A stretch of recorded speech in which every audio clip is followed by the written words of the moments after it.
I'm Paul Overby, candidate for U.S. Senate. It's Pride Month, and we're here to talk about Pride.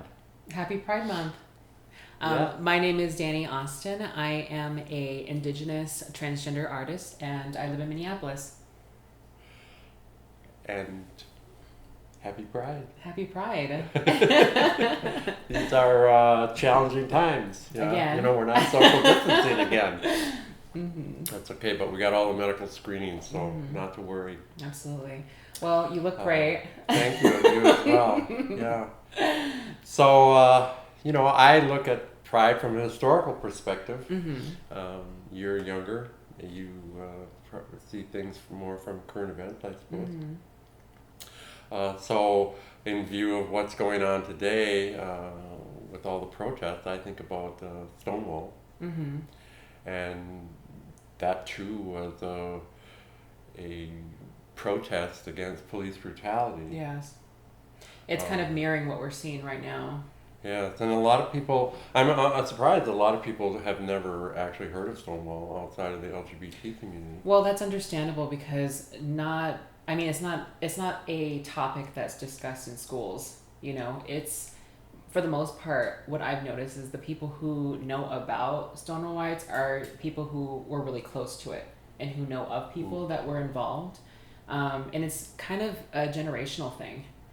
And I look at it a little differently. I think it was definitely a protest against police brutality, very much like we're seeing today for racial issues. And so there's a tendency in our history to mask that out of our history. Right. And I feel like I don't know as much about it. And I know it was kind of like a jumping off point that started a number of riots. So I don't know. Did you? So it was the beginning. I mean, there were gay rights movements before Stonewall. It did, I think, initiate the Pride movement. Yeah. There were, I think, 3 Pride movements the first year. Would have been 1970 probably. Yeah. I think the riots were in '69. I guess my question about Stonewall riot is what made that different? Was it the violence? Was it just a boiling over point that made that so much of an impact? I think it's significant or historical in the fact that the Pride movement evolved out of that. And then now we have to look at what's become of the Pride movement. And I think that's what's particularly relevant this Pride Month. With the protests that are going around police violence. Once again, I mean, that's what Stonewall was about. It was a protest against police violence. Brutal treatment, beating of gay and lesbian and transgender people. There is still some dispute between the gay community and the trans community. Absolutely. A lot of people like to talk about Marsha Johnson throwing the first brick. She was a black transgender woman. And, I like that narrative too, although there isn't really a lot of support for it. I write about it in my book.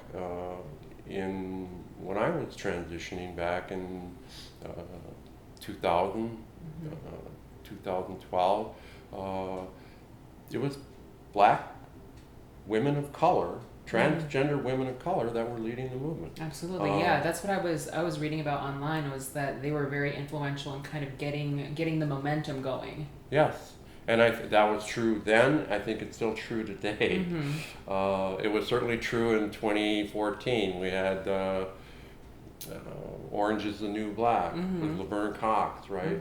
On the cover of Time magazine, the transgender tipping point. Yeah. And there's 2 trans women right now who are discussing these topics, so very much so. So,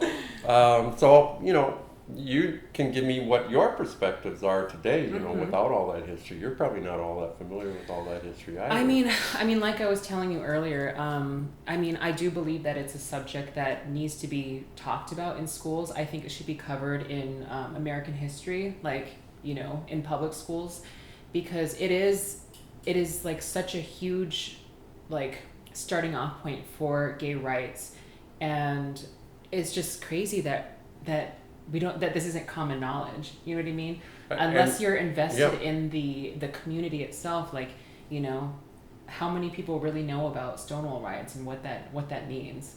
And I very much agree with that. And and I think that's what the Black community is still asking for today, you know, to illuminate the history of Black Americans or people of color, not just the African Americans, but Native Americans, indigenous people.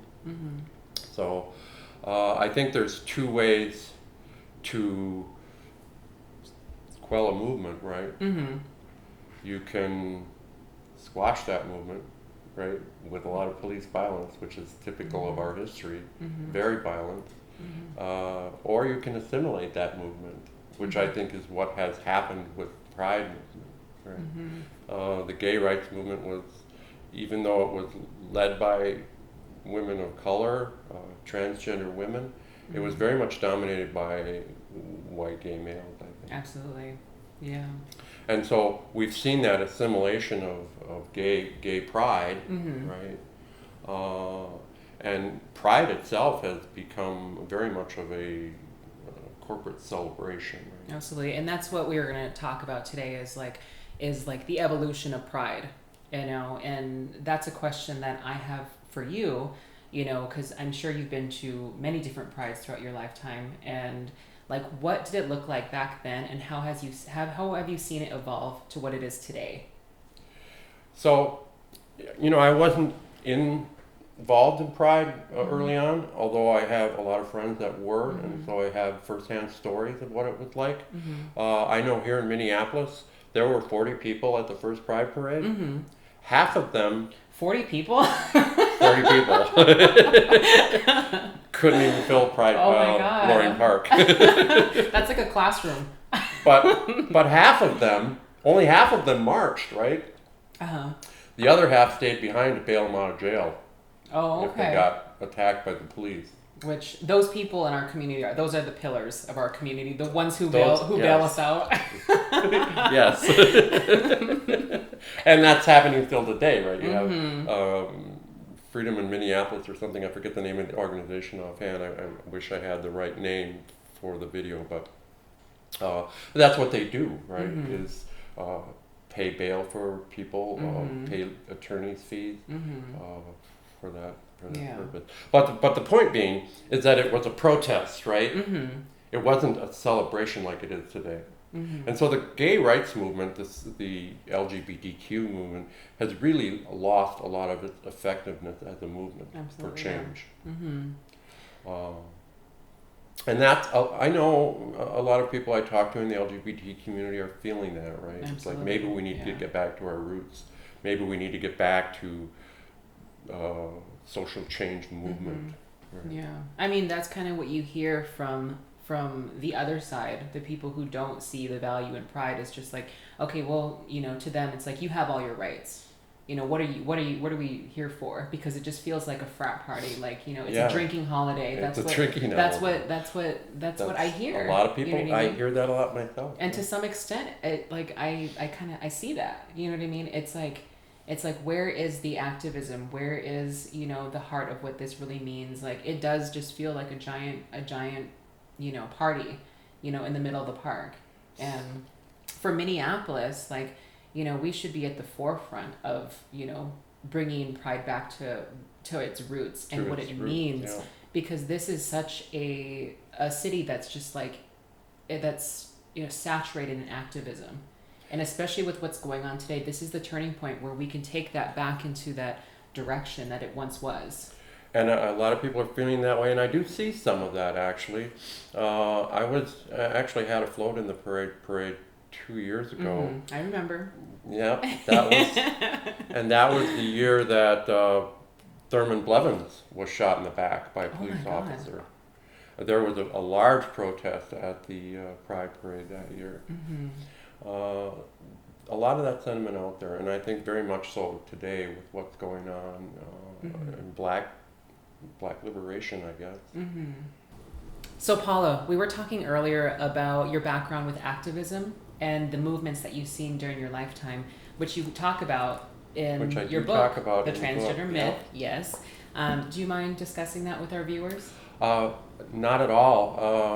That was the history of my youth. Seems very similar to what's going on today. I was born right before the modern day civil rights movement, just months before Rosa Parks was arrested in the Montgomery boycott. Have you heard of Rosa Parks? Yes, I have. They covered her in history class. Okay, so they do have. She did make the history books. Yes. I was 14 when Martin Luther King was murdered. Robert Kennedy was assassinated that same year. There were a lot of urban riots in the 60s. I do remember all of that, and actually probably experiencing a little bit of trauma around that today. The way I look at it in the book, and the way I look at it from my own experience, that kind of moved into the women's movement of the 70s, more in the 70s, which I thought even at that time, I was still presenting as a boy, I thought anything good for women would be good for me.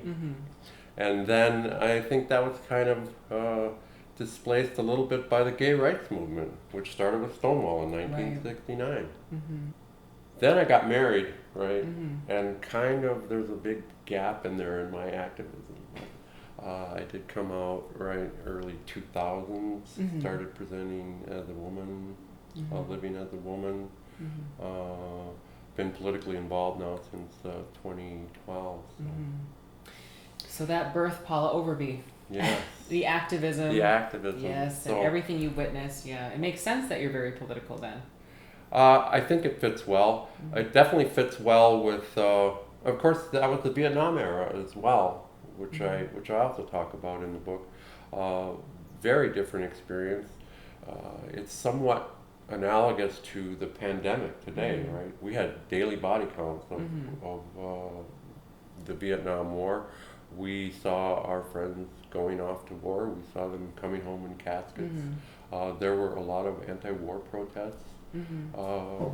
And the police violence against those protests was very similar to what we're seeing today. We had students getting killed by National Guardsmen on campus. So, very traumatic time. Yeah, I mean, you talk about, the trauma that you felt, and, for those of us who are highly sensitive to what's going on, it makes sense that you have to care about these things.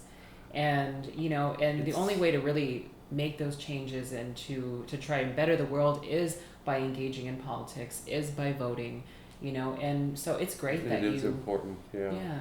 And we need people to vote for. Right. So I'm wondering how you're feeling through all of the chaos that we're living with today. In regards to the riots. And also in conjunction with Pride. Right. Well, like I said, I haven't really participated in Pride too much, aside from the one year that you were featured in the Pride Parade. Yeah. And I don't know, I just kind of take a step back from it, because it's kind of, like we've talked about earlier, it's kind of turned into something that to me it doesn't really represent me. It's not relatable to me. And I hear that from a lot of people who are LGBT about how they don't really feel like they belong there. And, because that narrative that we hear is primarily from a gay white male, voice, the one that's talking on behalf of everybody in the community. So you have that experience, that feeling, perception yourself, I think that's very true. I think that's going to be a growing movement. I think the focus of Pride is maybe going to shift a little. I hope so, yeah. Whether that will come about as a new movement or some change to the existing movement, I'm not sure yet. Are you going to be featured in Pride this year, or to take part in any sort of digital activism? I'll be... getting pretty tired of the online meetings, that's for sure. I will probably be participating. Actually, the most important meeting to me right now is tomorrow. I'll be meeting with Our Revolution, I'll be meeting with some of their endorsed candidates. We're looking at having well, I don't want to call it a rally, right? Because Trump's having a rally tonight. In Tulsa. In Tulsa. And there's a lot of dissatisfaction with that because of the coronavirus. But, it's reasonably safe to get people together outdoors, maintain precautions. We want to host, I guess a protest would be an appropriate term for it. Probably over in Brooklyn Center or Brooklyn Park. Busy girl. So get together. So that's what I'm looking forward to.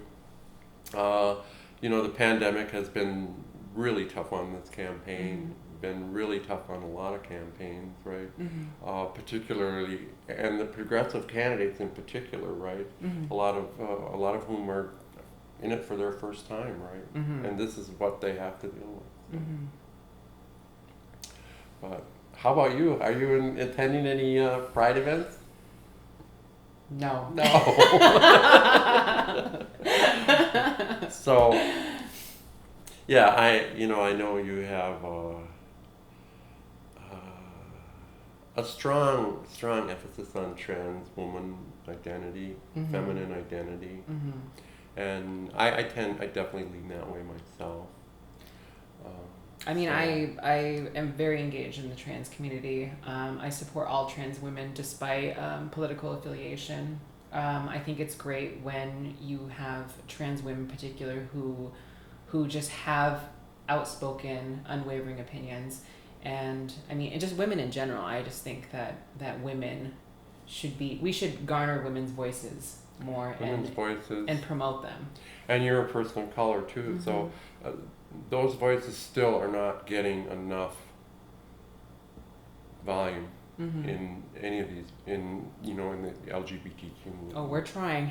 We're trying, and we have to keep trying. And you're starting to hear those voices come out now with Black Lives Matter, and and especially during Pride, they want to start promoting that, because I mean that's what the conversations that I'm hearing is that the whole Black Lives Matter agenda, they want to kind of put at the forefront of Pride and be even more inclusive and kind of make that the theme of Pride Month. And I think that's what we need to do, right? I think agree. It is still very much a racial, ethnic issue. Even in the LGBT community, you still see that class hierarchy with respect to wealth, right? Gay white men, at the time, of course, they're in the closet, but they had better jobs, right? Lesbian women, they had lower paying jobs because they were women. Oftentimes they had families and children to care for, again, because they were women. And then you have transgender people and people of color, still the lowest socioeconomic class in the LGBTQ movement. And it just can't go on that way. Absolutely. And that's what I mean, we were talking about what Pride should be, and Pride should be about lifting up the ones at the bottom and bringing us all up together as a community. Because I mean, like I was reading online the other day about the life expectancy of trans Black women, and it's 35 years old is the life expectancy. Yeah, that shocked me. It's horrifying. I mean, for many years, and even still today, that's the main event in the transgender community here in the cities, is the Transgender Day of Remembrance. Last year was 76 people we honored, memorialized, most of them women of color.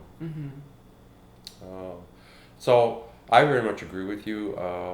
I think that's where the LGBTQ movement needs to focus a lot more of their energy. Absolutely. So, if we could only be the ones that, were put in charge for all of Pride Month. Very true.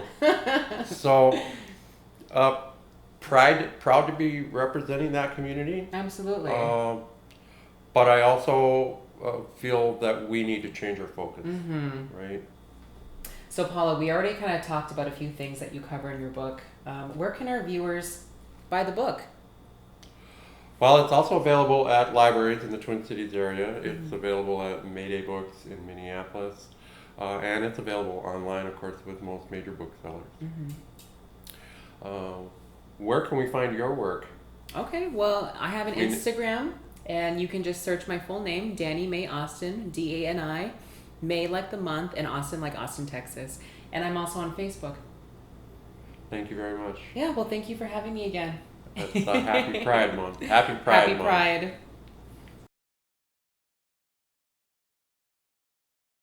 And it's also available online at most major booksellers. So. Right. Well,